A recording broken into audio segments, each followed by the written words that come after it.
12 August 1997 ఉదయం సుమారు 10 గంటల సమయం.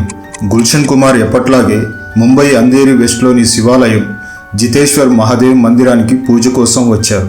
ప్రతిరోజులాగే అక్కడి వాతావరణం ప్రశాంతంగా భక్తిభావంతో నిండిపోయి ఉంది. సుమారు అరగంట పాటు భక్తిపూర్వకంగా పూజలు చేసి కారు వైపు నడిచారు. కానీ కార్ డోర్ తెరిచి లోపల కూర్చోబోతున్న సమయంలో ఒక్కసారిగా ఒక వ్యక్తి ఆయన నుదుట తుపాకీ పెట్టి వికృతమైన నవ్వుతో చాలా పూజలు చేశావు, ఇక పైకి వెళ్ళి చెయ్యి అన్నాడు. ఒక్క క్షణం గుల్షన్ కుమార్ షాక్ అయ్యారు. వెంటనే అక్కడి నుండి పరిగెత్తే ప్రయత్నం చేశారు. కానీ ఆ దుండగుడి కాల్పుల్లో గుల్షన్ కుమార్ రక్తం మడుగుల్లో కూలిపోయారు. అయినా చివరి శ్వాస వరకు బతకాలనే ఆశతో సమీపంలోని ఒక ఇంటి వద్దకు వెళ్ళి సహాయం కోరారు. కానీ ఆ మహిళ భయంతో తలుపు మూసేసింది. అంతలో మరో ఇద్దరు వచ్చి ముగ్గురు కలిసి ఆయనపై బుల్లెట్ల వర్షం కురిపించారు. మొత్తం 16 బుల్లెట్లు ఆయన శరీరాన్ని ఛిద్రం చేశారు. ఇంకా బాధాకరమైన విషయం ఏమిటంటే గుల్షన్ కుమార్ అర్తనాదాలు వేల కిలోమీటర్ల దూరంలో దుబాయ్లో కూర్చున్న వారి బాస్ ఫోన్ ద్వారా లైవ్గా విని ఆనందించాడు. దేశం మొత్తం ఈ వార్త విని షాక్ అయింది. ఢిల్లీలో జ్యూస్ షాప్ నుంచి ప్రపంచంలోనే అతిపెద్ద మ్యూజిక్ కంపెనీని స్థాపించిన క్యాసెట్ కింగ్ గుల్షన్ కుమార్ జీవితం ఎలా సాగింది, ఆయన హత్య వెనుక అసలు కుట్ర ఎవరిది?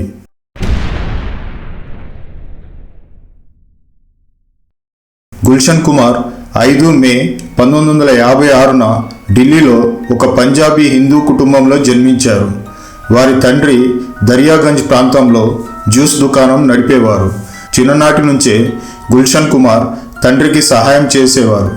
ఢిల్లీ దేశబంధు కాలేజ్ నుండి గ్రాడ్యుయేషన్ పూర్తి చేశారు. సంగీతంపై అపారమైన ఆసక్తి ఉన్న ఆయనకు తండ్రి ఒక చిన్న క్యాసెట్ దుకాణం పెట్టించారు. ఆ సమయంలో భారతీయ సంగీత మార్కెట్పై హెచ్ఎంవి, పోలిడోర్ వంటి పెద్ద కంపెనీలు ఆధిపత్యం చెలాయిస్తున్నాయి. వారి ఎల్పి రికార్డులు చాలా ఖరీదైనవి. చిన్న పట్టణాల ప్రజలకు అవి అందుబాటులో లేవు. అదే సమయంలో గుల్షన్ కుమార్ ఒక అవకాశాన్ని గుర్తించారు. సంగీతాన్ని తక్కువ ధరలో గ్రామాలకు అందిస్తే పెద్ద మార్కెట్ అవుతుందని భావించారు. సూపర్ క్యాసెట్స్ ఇండస్ట్రీస్ పేరుతో కంపెనీ ప్రారంభించారు. ఇండియన్ కాపీరైట్ యాక్ట్ సెక్షన్ 52(1)Jని ఉపయోగించి పాత పాటలకు కవర్ వెర్షన్లను రూపొందించారు. అనురాధ పౌడ్వాల్, కుమార్ సను, ఉదిత్ నారాయణ్, అల్కా యాగ్నిక్ వంటి గాయకులతో తక్కువ ఖర్చుతో పాటలు రికార్డ్ చేసి కేవలం 20-25 రూపాయలకే క్యాసెట్స్ అమ్మారు. దీంతో గ్రామాల వరకు ఆయన క్యాసెట్లు చేరాయి. తరువాత ఆయన భక్తి గీతాలపై దృష్టి పెట్టారు. స్వయంగా శివభక్తుడైన గుల్షన్ కుమార్ అనేక భజన్లు, భక్తి గీతాల క్యాసెట్స్ విడుదల చేశారు. దేవాలయాల వీడియో క్యాసెట్లు కూడా విడుదల చేశారు. ఇలా ఆయనకు క్యాసెట్ కింగ్ ఆఫ్ ఇండియా అనే బిరుదు వచ్చింది. 1983లో తన కంపెనీ పేరును టీ సిరీస్గా మార్చారు. 1988లో కయామత్ సే కయామత్ తక్ సినిమా సంగీతంతో భారీ విజయాన్ని సాధించారు. 1990లో మహేష్ భట్ దర్శకత్వంలో వచ్చిన ఆషికీ సినిమా సంగీతం అయితే రికార్డులు బద్దలు కొట్టింది. కోట్లాది క్యాసెట్లు అమ్ముడయ్యాయి. 1993 నాటికి టీ సిరీస్ వార్షిక ఆదాయం 350 కోట్లకు చేరుకుంది. 1997 నాటికి అది 500 కోట్లను దాటింది. గుల్షన్ కుమార్ చారిటీ కార్యక్రమాలు, దేవాలయాల నిర్మాణం చేసేవారు. కానీ ఆయన ఎదుగుదల చాలామందికి అసూయ కలిగించింది. ముఖ్యంగా అండర్ వరల్డ్ మాఫియా నుండి ఎక్స్టార్షన్ కాల్స్ రావడం ప్రారంభమైంది. అబూ సలీం 10 కోట్లు డిమాండ్ చేశాడు. గుల్షన్ కుమార్ ఆ డబ్బు ఇవ్వడానికి నిరాకరించారు. నీకు డబ్బు ఇవ్వడం కన్నా నేను ఆలయాలు నిర్మిస్తాను అని చెప్పినట్లు సమాచారం. పోలీస్ దర్యాప్తులో మ్యూజిక్ డైరెక్టర్ నదీం సైఫీ పేరు కూడా వెలుగులోకి వచ్చింది. 12 జూన్ 1997న దుబాయ్లో జరిగిన ఒక సీక్రెట్ మీటింగ్లో హత్యకు కుట్ర పన్నినట్లు ఆరోపణలు వచ్చాయి.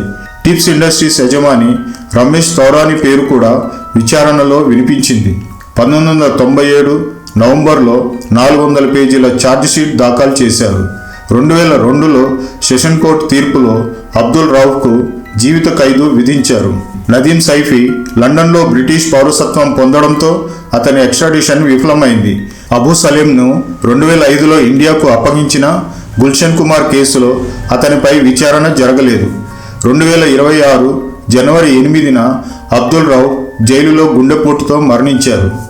3 దశాబ్దాలు గడిచిన గుల్షన్ కుమార్ హత్య కేసులో కీలక నిందితుల్లో కొందరు ఇంకా బయటే ఉన్నారు. ఒక జ్యూస్ దుకాణం నుంచి జీవితం ప్రారంభించి చివరకు తాను నిర్మించిన ఆలయ ద్వారం వద్ద మరణించారు. ఇది కేవలం ఒక హత్య కాదు, శక్తి, డబ్బు, అసూయ, అండర్ వరల్డ్ కలయికల కథ.